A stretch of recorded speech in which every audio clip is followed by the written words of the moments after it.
L'art est un acte de création et la connexion, elle, agit comme un pont. Pour moi, nous sommes tous connectés à tout. Ce qui me semble essentiel, c'est savoir écouter, comprendre et accepter la contradiction. C'est d'identifier avec empathie nos émotions et leurs sources. C'est avoir de la connexion avec d'autres personnes. Avoir cette petite étincelle qui fait qu'on est sur la même longueur d'onde. Et puis à partir de ce lien, de pouvoir partir à la rencontre de l'univers de l'autre. Bonjour et bienvenue dans un nouvel épisode de l'art de connecter. Aujourd'hui, on va parler croyances, parce que s'il y a bien un domaine qui est bardé de croyances, c'est bien le monde relationnel. Et parfois, ces croyances, elles nous empêchent d'avancer, elles viennent un petit peu rendre difficiles certaines actions qu'on a envie de faire, aussi par rapport aux autres. Et j'ai envie de pouvoir vous donner quelques outils pour travailler ces croyances et en faire quelque chose qui peut être plus positif pour vous à certains moments de votre vie. Quand je parle de croyances, je parle de convictions qu'on a avec le monde relationnel, comme si on a toujours fait comme ça. Souvent, les croyances, c'est des phrases qu'on dit par on peut pas, quand on fait ci, il se passe ça. Et puis, au fur et à mesure qu'on grandit, qu'on vieillit, on attrape certaines croyances par rapport à des expériences qu'on a dans le monde relationnel, mais pas que. Ça peut être aussi des héritages du passé, notamment liés à notre appartenance, notre culture, et puis parfois même, si on va sur un niveau plus spirituel, ça peut être même des croyances qui datent de générations passées. Je vous donne quelques exemples. Une croyance, par exemple, c'est « quand on dit non, on n'est pas cool ».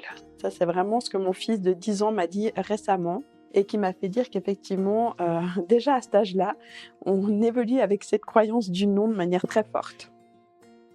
Une autre croyance, par exemple, qui est liée à la famille. Avec la famille, on ne doit jamais se fâcher. De nouveau, ce « on », donc on ne doit jamais se fâcher. Dans la relation, il faut toujours être ouvert et bienveillant. Il y a toujours cette notion de « il faut »,« on doit »,« c'est comme ça ». Et puis, moi, j'aime beaucoup travailler avec ces croyances quand j'ai des clients parce que je trouve toujours très intéressant de les challenger un petit peu avec des questions comme « Ah bon, mais comment vous savez ça ?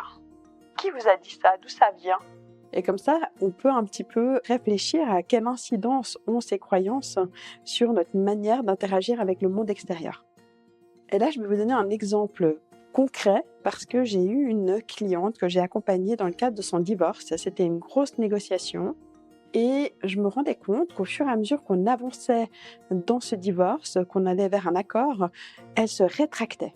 Et pourtant, on avait fait un énorme travail, on avait travaillé les besoins, les intérêts de chacun, et puis on avait fait des packages, des options, enfin selon la méthode intégrative à laquelle je suis formée. Mais je comprenais pas. À chaque fois qu'on avait vraiment une solution qui émergeait, elle faisait marche arrière. Et donc, moi, j'ai décidé de reprendre ça avec elle, en individuel, pour comprendre qu'est-ce qui se passait chez elle à ce moment-là. Parce que dans l'idéal, elle voulait faire cet accord. Elle n'avait pas du tout envie d'aller en justice. Elle voyait bien les intérêts d'aller dans cette solution-là, mais c'était compliqué. Et donc, en prenant le temps avec elle, tout d'un coup, elle me dit « Mais vous savez, dans ma culture, on ne se divorce pas. » Et là, eh bien, j'ai ma petite lumière qui s'est allumée. J'ai dit « Ah ben voilà, on est dans une croyance. » Et cette croyance, qu'est-ce qu'elle est forte ? Parce que pour elle, ça vient de sa culture, de son pays, de sa famille. Enfin, c'est quelque chose qui est ultra ancré chez elle. Et donc, on a travaillé autour de cette croyance, d'où elle venait, comment elle l'avait héritée, qu'est-ce que ça avait comme impact aujourd'hui sur notre processus, pourquoi on n'arrivait pas à avancer avec cette croyance. J'ai donc utilisé l'outil qu'on va faire ensemble tout à l'heure de chercher une autre croyance qui va pouvoir alléger celle-ci. Parce que là, on est vraiment dans ce qu'on appelle une croyance limitante. Et là, mon idée, c'était de l'amener à réfléchir à une croyance aidante, qui était positive pour elle et qui lui permettrait d'alléger cette croyance de « on ne peut pas divorcer ». Et en cherchant, elle est arrivée à « on a tous le droit d'être heureux ». Et ça, c'est une croyance forte qu'on a tous. En tout cas, moi, je suis convaincue qu'on a tous le droit d'être heureux. Après, il faut se donner les moyens de. Ça, c'est autre chose. Mais pour moi, c'est vraiment quelque chose qui, effectivement, peut être aidant dans certaines situations de se raccrocher à ça. Et du coup, en mettant ces deux croyances ensemble, elle a pu voir les choses un peu différemment.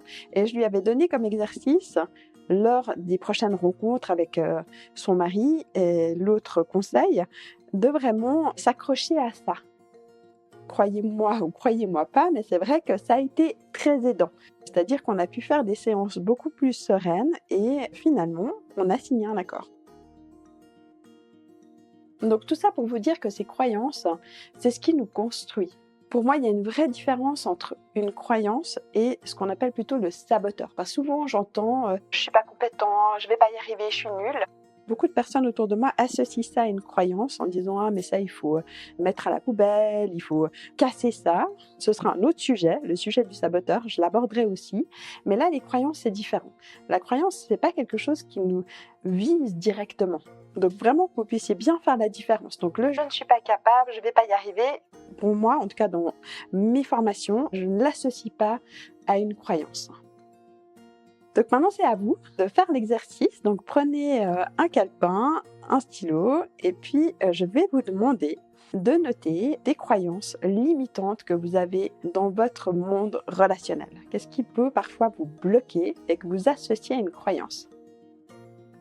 Et s'il vous plaît, partagez-les avec moi parce que j'aimerais bien enrichir ce podcast aussi avec vos croyances et de pouvoir faire un épisode spécial croyances. Donc je vous laisse un petit moment.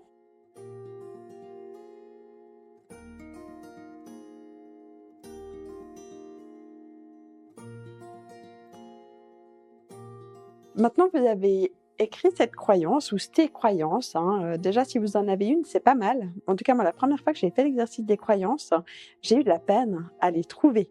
Maintenant, c'est vrai que je suis entraînée à ça et je les détecte facilement quand elles arrivent pour les personnes que j'accompagne.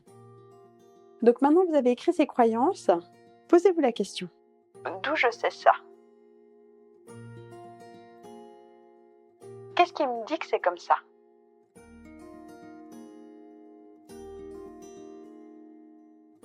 Et si je reste avec ces croyances, comment va être mon monde relationnel ? Qu'est-ce que je n'aurais pas réussi à réaliser à cause de cette croyance ? Notez ce qui vous passe par la tête.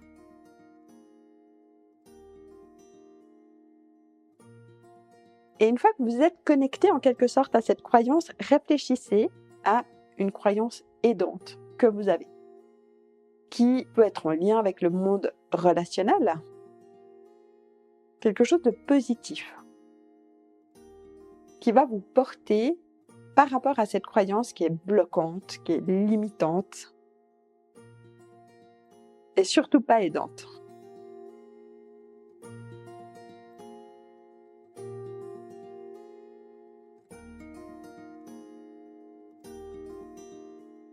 Alors maintenant que vous avez écrit cette croyance plutôt aidante, essayez de les mettre ensemble et regardez ce que ça inspire pour vous comme image, comme résultat, et de vous dire, ben voilà, en fait, si je mets cette croyance-là, ça va m'aider à réaliser un projet, ça va m'aider à sortir d'une relation qui peut être compliquée ou améliorer une relation, en tout cas de le mettre peut-être dans une situation que vous rencontrez, parce qu'en principe, vous avez dû chercher cette croyance limitante avec une situation, et de vous dire, ben voilà, maintenant je mets cette autre croyance dans la situation et je regarde ce qui se passe.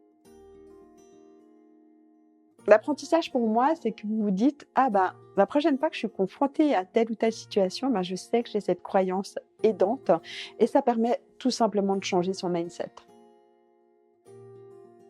Donc, entraînez-vous. Amusez-vous à chercher ces croyances que vous avez ou même chercher les croyances chez les autres. J'espère que cet outil a été inspirant pour vous. Vous allez pouvoir l'utiliser dans votre quotidien.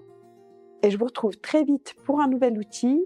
Le prochain épisode, je rencontrerai Gaëlle de Formestro. Pour moi, c'est véritablement un caïd de l'outil Wave, qui est un outil que j'utilise pour faire des bilans relationnels. Et donc, je me réjouis que vous puissiez découvrir ce bel entretien avec Gaëlle. J'aime beaucoup le fait que tu utilises le mot « l'art de connecter », parce qu'effectivement, il y a deux choses qui me parlent énormément là-dedans. Le premier, c'est l'art. L'art dans le sens, l'artisanat. Et le fait d'être un artisan de son métier, c'est extrêmement, pour moi, précieux et important. Cette quête d'une certaine manière, de maîtrise de ce que l'on fait. Et puis la connexion, encore une fois, je reviens à cette image du catalyseur. Pour qu'une réaction s'opère, il faut que la rencontre de particules ou la rencontre de composés se fasse dans les meilleures connexions possibles, dans les meilleures conditions possibles. Lapsus révélateur. Et que, effectivement, cette connexion, qu'elle soit au niveau moléculaire, qu'elle soit au niveau individuel, qu'elle soit au niveau émotionnel, elle est absolument essentielle pour que le signal passe. L'art de se connecter, c'est rapprocher les civilisations. Connaître pour mieux unir. À tout bientôt.